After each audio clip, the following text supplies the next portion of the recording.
Well, it was a conscious decision, and we started moving roughly 1.5 years ago.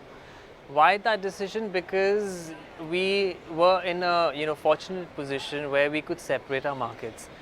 We started showing our Western line in New York as well as in Paris, and we got great response. We are now in Anthropology, in Net-a-Porter, in very good retail outlets abroad, where very few Indians have gone or no Indians have gone so far. So we were in a position 1.5 years ago roughly to choose and decide and say, if we are already in the good positions in the West, maybe now we can start concentrating on the Indian market, but with the product that sells well in India. We are very clear that our Western line in India has a limited response. It is generally the case, India being land of saris and everything else. So we thought, okay, in India, if we have to sell, we have to sell our Indian line. And how do we develop that Indian line? How do we differentiate it from the rest of the market? So that's been our process for 1.5 years. And now that we've finished 1.5 years, I think we've realized that the market is huge.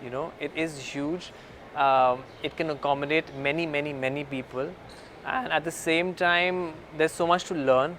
And there's so much to offer, and people are willing to experiment, which is a huge thing for us. There are certain traits of the Indian market. One is definitely more is more when it comes to occasion wear. But there is also another side of the Indian market where less is more when it comes to day wear.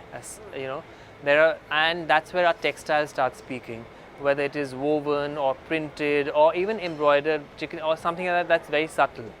So we have to address both these both these functions. One is evening wear, occasion wear, where more is more. There's a lot of embroidery, there's a lot of embellishment, and then something more subtle for day wear. And that's what we try to achieve with our Indian collection. Yes, the range of inspiration, so-called, given to a designer as far as the Indian perspective goes, is, I think, limited, because India is India and there is only that much that goes around. But all of us, I think, have different perspectives, and how can we update them and make them relevant to the season, to the woman who wants to wear it today. I've seen it happen in the past 1 year itself, where we were doing churidars like 1.5 years ago, and suddenly women don't want churidars. So my whole collection this time actually didn't have a churidar, except for one churidar, which we made the girl walk in during the lineup. So it's a way of how the consumer is progressing forward. I think India that way is a much more stable country when it comes to fashion, because more than fashion, I think it is a textile tradition that has lasted in this country. The word fashion, it's a new term, it's more of a Western term.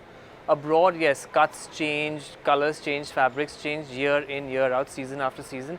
But here, fabrics have endured over generations, and they've been updated. So for me, I think fashion is slightly more limiting when we describe Indian, where I think for me it's more about a way of wearing, Indian textiles, Indian clothes. And when we look at Indian wear from that perspective, then I think it's not limiting at all. It's just how you update a certain look. How one grandmother used to wear one thing, and how our mothers used to wear something, and now how our sisters or daughters wear it, or our wives wear it. It's just updating it.